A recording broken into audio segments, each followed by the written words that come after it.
जय हिंद, नमस्कार दोस्तों। एसएससी जीडी का जो है कट ऑफ आ चुका है।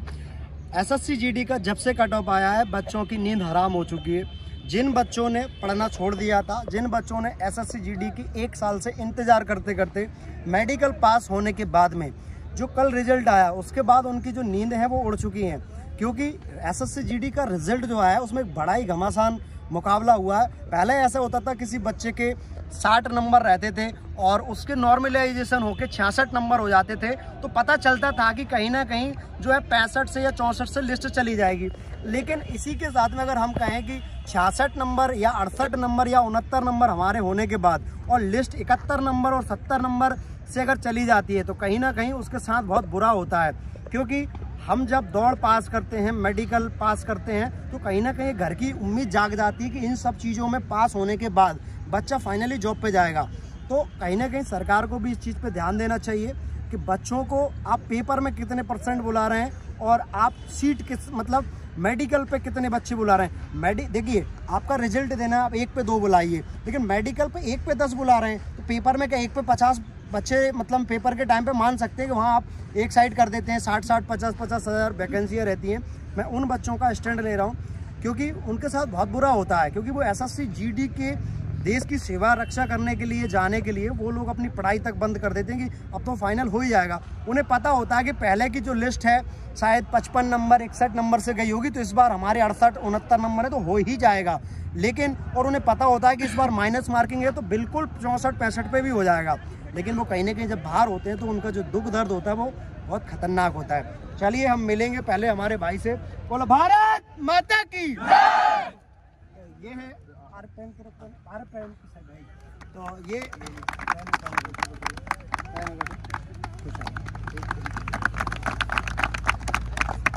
है हमारा भाई। क्या नाम है बेटे आपका? शुभम शर्मा। तो आज आप इस पूरी वीडियो को फाइनली फुल देखना। ये शुभम शर्मा है, ये 2 भाई हैं, शुभम शर्मा और एक का अभिषेक शर्मा। ये 2 भाई हैं, शिवम शर्मा और एक अभिषेक शर्मा। तो जो अभिषेक शर्मा है इसका जो छोटा भाई है, बड़ा भाई है, तो उसने जब एकेडमी को ज्वाइन करा था बड़े भाई ने, तो यहाँ हमारे पास दिल्ली पुलिस के लिए आया था। तो ये भी दिल्ली पुलिस के लिए आया था, लेकिन इसका जो प्रिपरेशन था उस समय लास्ट समय कम टाइम देने के कारण से ये दिल्ली पुलिस में ये रह गया था। और दूसरी बात, दिल्ली पुलिस में आप फिजिकल का देखते होंगे, पहले उस टाइम पे भरी बरसात में दौड़ाया गया था, जिस कारण से भी बहुत ज़्यादा समस्या हुई। लेकिन अभिषेक शर्मा भी आज बहुत ज़्यादा खुश होगा और हमारे शिवम शर्मा के मम्मी पापा भी बहुत ज़्यादा खुश होंगे, क्योंकि दोनों भाई सगे भाई हैं, गुना के रहने वाले हैं। एक शिवम अभिषेक शर्मा जो है दिल्ली पुलिस में फाइनली सेलेक्ट हो चुका है और आज हमारा शिवम शर्मा CISF में फाइनली सेलेक्ट हो गया। तो शिवम शर्मा के लिए जोरदार ताली बजा देंगे। तो शिवम शर्मा आज आपको पूरी बात बताएंगे यहाँ से कि शिवम शर्मा ने कब एकेडमी ज्वाइन की, कैसे घूमते घूमते एकेडमी आए और एकेडमी से आके कौन कौन से फिजिकल अभी तक निकाल दिए हैं, कैसी यहाँ प्रैक्टिस होती थी, ये सारी चीज़ें आज आप लोग सभी को बताएंगे। मैं सबसे पहले 2020 में आया था भैया के पास दिल्ली पुलिस के लिए। मेरे भैया जब करता था तो मैं क्या कम दिनों के लिए 20 दिनों के लिए कम से कम आया था।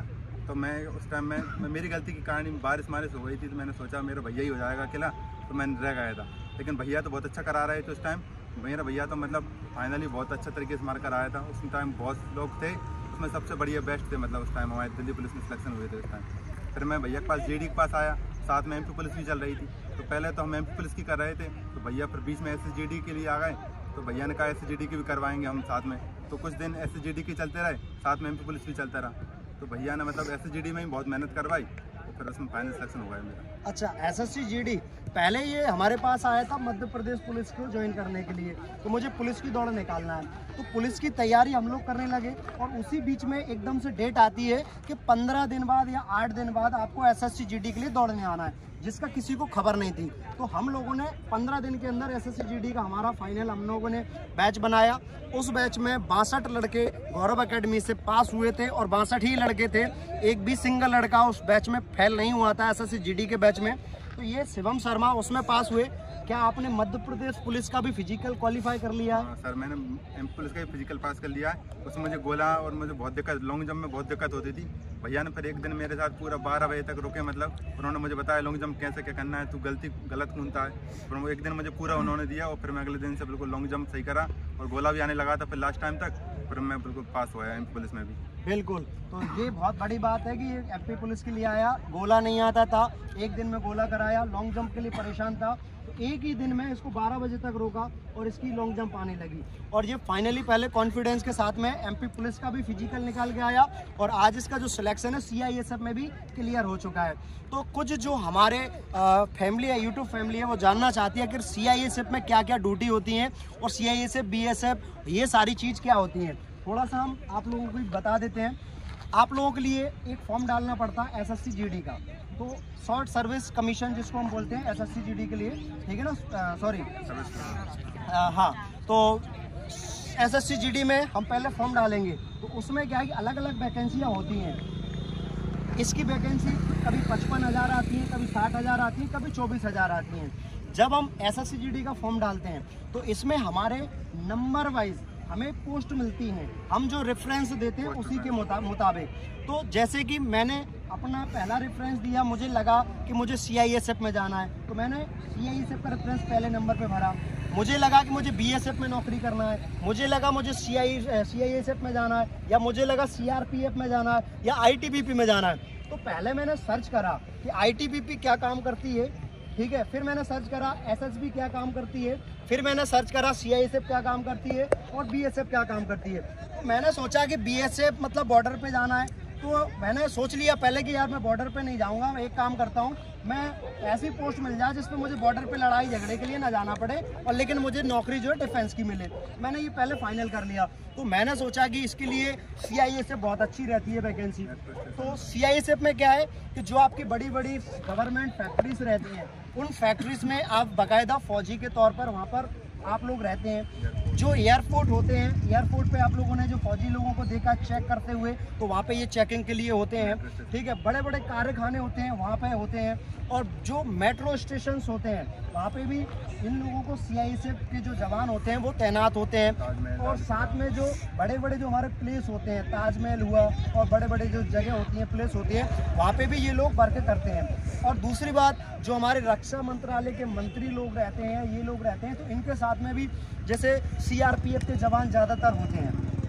सीआरपीएफ की हम बात करें तो सीआरपीएफ के जवान जो है मंत्री वगैरह, ये जो मिनिस्ट्री होती है उनके साथ में काम करते हैं। फिर हमने देखा बीएसएफ क्या काम करती है, तो बीएसएफ हमारी हमेशा बॉर्डर पे रहती है। तो बॉर्डर पे मुझे नहीं जाना था, तो उसके लिए मैंने पहले ही डिसाइड कर लिया कि मुझे ज़्यादा नंबर से पास होना है। तो इसमें वैकेंसी में क्या होता है कि एसएससी जीडी का हम फॉर्म डालते हैं तो हमें पता चलता है कि 70 नंबर पे अगर मेरे 70 नंबर हैं तो मुझे बीएसएफ ही मिलेगी, अगर मेरे 72 नंबर हैं तो मुझे असम राइफल मिलेगी, अगर मेरे 74 नंबर हैं तो सीआरपीएफ मिलेगी, अगर मेरे 75 नंबर हैं तो आईटीबीपी मिलेगी, और मेरे नंबर अगर 84 हैं, ज़्यादा हैं, तो पहला रेफरेंस भी मैंने सीआईएसएफ को दिया था तो मुझे फिर सीआईएसएफ ही मिलेगी, जिसमें कि ज़्यादा खतरा नहीं होता है, ज़्यादा परेशानियां नहीं होती हैं, अच्छी सी जॉब होती है, बहुत शानदार जॉब होती है, और सारे काम जो है हमारे आर्मी के ही होते हैं। तो सीआईएसएफ का मतलब ये होता है। और जो भी बच्चे खास करके अभी फॉर्म डालने के लिए जा रहे हैं एसएससी जीडी का,